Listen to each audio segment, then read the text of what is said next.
Halo semuanya. Video ini adalah video lanjutan dari pengalaman-pengalaman menyeramkan di rumah gue. Kalau ada yang belum nonton, ini yang pertama. Mas, kalian ada lagi di kamar abang, Mas. Apanya? Ada kuntilanak di kamar abang. Ini yang kedua. It's like long 1 minute sound. Ini lanjutannya, video ini.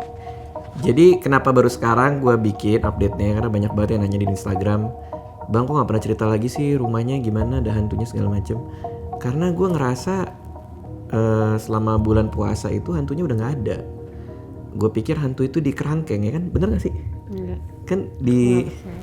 Ya apalah pokoknya. Anyway, tadi gue pikir bulan puasa tuh aman gitu lah istilahnya ya. Dan kan gue sempat cerita bahwa ada teman gue datang ke sini, terus dia bawa botol, terus kayak dimasukin botol gitu kan ya. Jadi gue pikir juga udah aman gitu kan. Ternyata tidak. Tapi yang ngalamin ibu yang ini nih. Jadi mending kita ceritain dulu pengalaman Anissa Aziza digangguin hantu selama sebulan ke belakang ini. Pengalaman yang pertama. Jadi ini setelah beberapa minggu aku tinggal di sini, aku ternyata digangguin juga. Aku nggak tahu, perasaanku lagi nggak enak sendiri di rumah. Terus aku minta temanku temenin di sini sampai sekitar jam setengah 10 malam. Itu Bang Dika belum pulang juga. Setengah 10 malam mereka pulang. Habis itu sama, aku mau matiin lampu di sini. Terus pas aku matiin setengah, pas aku mau balik, mau naik ke atas, nggak tahu ya ada di sini. Ada orang bayangannya tinggi, gede, terus jalannya ke lantai 3. Apa ya? Kemarin tuh yang terakhir aku lihat yang sosok ada di sini, aku ngerasa itu deket banget dan nggak tahu kayak apa sih, dia merinding parah sih. Aku mau berdoa mau apa juga kayak aku masih tetap takut karena dia ada di belakang aku, bener-bener diem. Aku cuma kayak aduh, dia diem lama banget sampai akhirnya aku nggak berani lihat ke belakang lagi. Terus aku cuma duduk di situ. Aku semua nyalain. Di situ kebetulan ada laptop, ada handphone aku, ada TV. Jadi semua dihidupin. Terus aku manggil Mbak, mau manggil apa juga. Kalau nggak salah jam 10 malam itu Mbak juga udah tidur. Udah nggak bisa ngapa-ngapain. Kamu juga nggak ada deh kalau nggak salah Fadil. Terus sempet-sempetnya juga aku lagi ketakutan banget. Sempet-sempetnya Bang Dika berhenti di tempat makan tiap saji, yang padahal aku lagi takut banget. Dia tahu aku lagi takut, terus dia sempet-sempetnya, maksudnya istri lagi takut, dia bukannya pulang duluan malah sempetin beli makanan dulu. Itu sebel banget. Tapi setelah dia pulang tuh nggak tahu kenapa ya udah kayak udah nggak ada apa, udah lebih tenang, lebih apa ya, aku lebih percaya kalau ada dia tuh emang ya udah nggak akan ada apa-apa, nggak akan ada yang aneh-aneh. Beberapa hari kemudian, jadi kan sempat heboh tuh di malam itu karena aku nangis segala macem. Aku nggak pernah ngeliat yang bener-bener aku ngeliat tuh nggak pernah selama aku hidup gitu. Jadi yang terakhir itu yang bikin aku tuh stres. Besoknya ketemu Mbak di bawah, terus dia kayak nanya gitu. Aku kan nggak cerita ke siapa-siapa, paling cerita ke abang doang soal apa yang aku lihat. Jadi orang-orang rumah tuh tahu kalau aku ngeliat, tapi orang-orang rumah tuh nggak tahu kalau aku tuh ngeliat apa gitu. Terus pas Mbak nanya, Bu kemarin Bu lihat apa? Terus aku bercanda-bercandain gitu. Terus nggak taunya aku nggak cerita apapun. Terus dia tiba-tiba nebak gitu, Bu ngeliat sosok yang hitam gede bukan? Hah? Kayak aku nggak pernah cerita kok dia tahu gitu tuh, kok sama gitu. Ternyata Mbak yang sebelumnya pernah ada di sini, dia juga pernah ngeliat sosok yang sama dan dia tuh lari ke atas sosok itu. Oke, jadi emang bener itu kejadiannya. Kalau nggak salah, gue lagi syuting di Metro TV ya, apa Indosiar ya? Indosiar. Terus pulang ke rumah, ibu ini lagi nangis di depan televisi. Terus gue diomel-omelin katanya kelamaan di KFC segala macam. Abis gue nanya dia, mana? Katanya ada kejadian di rumah, WhatsApp kan, dia bilang tuh WhatsApp ada kejadian gitu. Tapi nggak mau diceritain. Bang Dika itu minta ceritain pas bener-bener baru kejadian, sedangkan aku tuh nggak bisa ditanyain pas baru kejadian kan masih gemeteran. Iya, maksudnya kan berarti aku nggak tahu ada kejadian apa. Soalnya ngomongnya cuman ada kejadian lagi di rumah. Oh ya kirain apa gitu, nggak tahu beneran diliatin sosoknya. Kamu parah banget, nggak peka banget, ih sebel deh. Abis itu ada kejadian lagi ya. Ini kejadian yang kedua nih. Jadi Bang Dika itu waktu itu lagi syuting sekitar jam setengah 9 malam. Sebelum Bang Dika pulang ke rumah, aku selalu nunggu di ruangan ini. Jadi waktu itu aku mau matiin sebagian lampu. Ini udah cukup gelap. Terus pas aku matiin setengah, aku refleks ngeliat ke kaca itu, pintu kaca. Kalau malam itu pintu kaca kita bisa setengah ngaca, gimana sih, bisa ngelihat diri kita sendiri gitu, cerminan kita di kaca itu jelas. Aku bener-bener jelas ngelihat aku pakai sweater pink, pakai celana hitam. Terus pas aku ngeliat kaca yang sebelah sana ternyata ada sosok jalan dari sini ke arah aku ke sana, dan aku bener-bener jelas ngelihat dari situ. Jadi itu aku nggak tahu itu apa, cuma itu bentuk sosok nggak tahu cewek nggak tahu cowok, cuma hitam gitu jalan.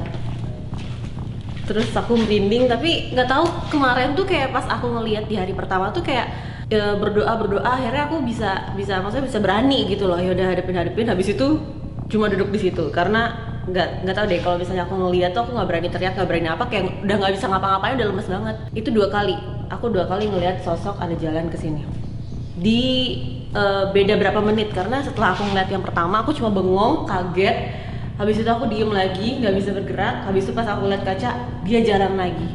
Tapi pas aku lihat sini ya emang nggak ada apa-apa karena emang nggak ada siapa-siapa juga. Nah itu tadi ada bayangan lewat ya di bawah ya, cuman aku nggak pernah ngalamin loh itu bayangan itu. Tapi tempat yang di bayangan lewat itu kalau emang bener kan berarti di pohon yang ada batu ya kalau nggak salah ya. Kalau pantulannya bener kan kejadiannya berarti di pohon yang ada batu tuh dia lewatnya kan. Itu emang aku sering dengar orang lempar batu gitu kalau di tempat itu. Kalau di sini suka buat mainan anak kecil, suka gini-gini. Kirain kucing waktu pertama kali. Ternyata bukan. Kejadian yang ketiga. Sebelum kejadian sendiri, aku sama Bang Dika itu kan lagi tidur di atas tuh malam-malam.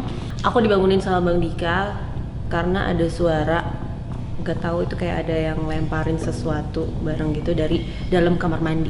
Jadi ini kasur, terus di sebelah sini kamar mandi. Itu benar-benar jelas banget.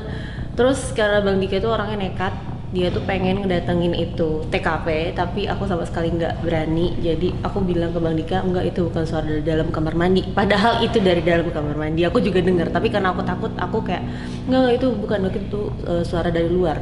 Sampai akhirnya kayak ya udah deh, Bang Dika mengurungkan niat buat ngedatengin itu asal suara. Tapi habis itu udah gak ada suara lagi. Tapi yang jelas itu sekitar 3 kali itu kita ngedengar kayak tuk tuk tuk. Habis itu selesai. Nah kalau ini kejadian yang tadi Anissa barusan ceritain itu gue ngalamin langsung sendiri. Karena yang bangun duluan gue soalnya. Gue bangun duluan terus gue bangunin dia, denger itu apaan gitu. Karena di dalam kamar mandi gue itu kan ada pintu ya, dan di belakang pintu itu kayak ada yang nampol-nampolin pintunya kayak plak. Tapi nggak cuma sekali 2 kali, lama banget. Ada 15 menit kali. Terus gue yang udah aku pengen lihat. Anissa bilang udah jangan. Padahal gue emang pengen lihat ada apaan gitu. Aku juga ngomongin kamu kalau itu. Iya, kamu pakai bilang dengernya itu suara dari luar. petasan, padahal bukan. Aku ngomong gitu ya? Ya kamu bilang itu kayak petasan deh dari luar deh gitu. Oh iya, aku pokoknya mengalihkan itu suara dari luar, padahal aku juga dekat dari kamar mandi sih. Karena lagian nekat banget sih. Kalau misalnya sampai ada sesuatu gitu kayak, emang kamu gak takut ya? Enggak, ya makanya kita mendingan lihat kayak gimana bentuknya. Tapi itu benar-benar mencekam banget sih. Maksudnya kamar mandi lampunya juga nyala lagi kan, jadi cuma kelihatan lampu dikit banget gitu. Ada Pak gitu. Terus kejadian yang keempat. Aku waktu itu lagi potongin buah malam-malam buat Bang Dika, dan aku tuh selalu minta temenin Bang Dika, temenin dong di bawah sini, duduk deh sambil nonton atau sambil istirahat. Cuma Bang Dika emang lagi capek banget. Akhirnya yaudah deh, takut sih, cuma ya udahlah mau gimana lagi. Terus dengan posisi ruangan itu setengah cahaya, bukan setengah cahaya apa ya, lampunya tuh cuma setengah doang, jadi masih agak terang, remang-remang gelap gitu loh, gimana ya. Terus aku potong, aku dengar di ruang kerja ini ada suara lonceng. Itu kayak awalnya tuh kayak ting, terus diem kan, mikir, masih nggak kepikiran apa-apa gitu. Oh suara apa gitu kali ya, ting di sini. Jadi refleks ke sini karena emang asal suaranya di atas sini. Pas ini akhirnya denger lagi, baru langsung ngambil. Itu bener-bener jelas 3 kali aku dengar di ruangan ini. Terus akhirnya aku kabur ke atas. Bel, nah kalau yang bel ini nggak terlalu ngerti deh aku itu apa ya. Yang kamu dengar tuh bunyinya gimana? tring, kayak bel nih, ada suara sekali nyentuh si dindingnya gitu, tring. Terus aku diem, itu suara bel. Tapi masa sih, nggak mungkin aku salah denger. Terus aku denger lagi suara kedua, tring. Itu jelas deh. Itu langsung aku menyorotnya ke atas karena itu suaranya benar-benar jelas dari sebelah kanan atas, berarti itu ruangan kerja. Oh di sini dong. Oh di sini dong tempat kita syuting dong. Iya, tempat lonceng itu hilang kan di sini. Tempat lonceng itu dibahas pertama kali di sini. Terus yang kelima apa kejadiannya? Terus di hari lain ada temenku datang buat bantuin aku foto dan syuting kan. Terus dia sampai malam karena memang kerjanya juga sampai malam. Terus kebetulan pas temanku masih di sini, Bang Dika pulang. Bang Dika kan orangnya jahil banget kan, cerita-cerita soal rumah ini. Terus dia ngomong terakhir, pokoknya nyeritain soal lampu mati itu loh Fadil, yang waktu hari pertama aku tinggal di sini tiba-tiba mati. Dan pas dia lagi ceritain itu lampu di sini mati dan cuma lampu di sini doang, lampu di ruangan lain masih nyala. Jadi kayak temenku yang tadinya ini orang bercanda apa bener sih cerita kayak gini, nggak tahu ya terjadi. Itu entah kenapa tiap kali waktu itu kan teman gue datang ke sini, terus gue bilang ke dia, rumah gue ini emang suka banyak aneh. Tapi untung nanti ada teman kita Arya yang mau ngusir hantunya. Tot, lampu mati. Jadi sering banget kayak gitu ya. Lagi ada apa yang diomongin mati. Juga. Iya, sama si Pito waktu di bawah itu. Jadi ya itulah updatean buat kalian yang penasaran tentang paranormal experience ini ya. Ternyata di bulan puasa ini tetap aja ada gangguan ya. Kita nggak tahu sampai kapan ini berakhir gangguan-gangguannya. Cuman mudah-mudahan cepat hilang ya gitu. Banyak juga yang bilang ke gue, Bang lu nggak apa-apa bang ceritain soal hantu-hantu di rumah lo, nanti kalau misalnya lo mau jual rumah lo nggak laku gimana gitu kan. Iya kan. Iya emang karena beneran gue pengen cerita gitu, pengen sharing juga gitu, dan emang ini kejadian nyata. Jadi resiko itu gue terima aja gitu. Cuman ya kita sih berharapnya ya kalaupun nanti suatu saat rumah yang mau dijual gitu ya, paling nggak sampai saat itu tiba hantunya udah diusir gitu. Maksudnya udah ada pengusiran gitu. Ada teman gue sih nawarin buat diusir hantu di rumah ini ya. Tapi gue nggak tahu nih beneran bisa apa nggak. Nanti kita lihat lagi deh update-annya kayak gimana. Mudah-mudahan sampai video ini selesai diambil, kedepannya nggak ada gangguan-gangguan lagi sih. Maunya sih gitu ya. Oke, makasih semua yang udah nonton ya.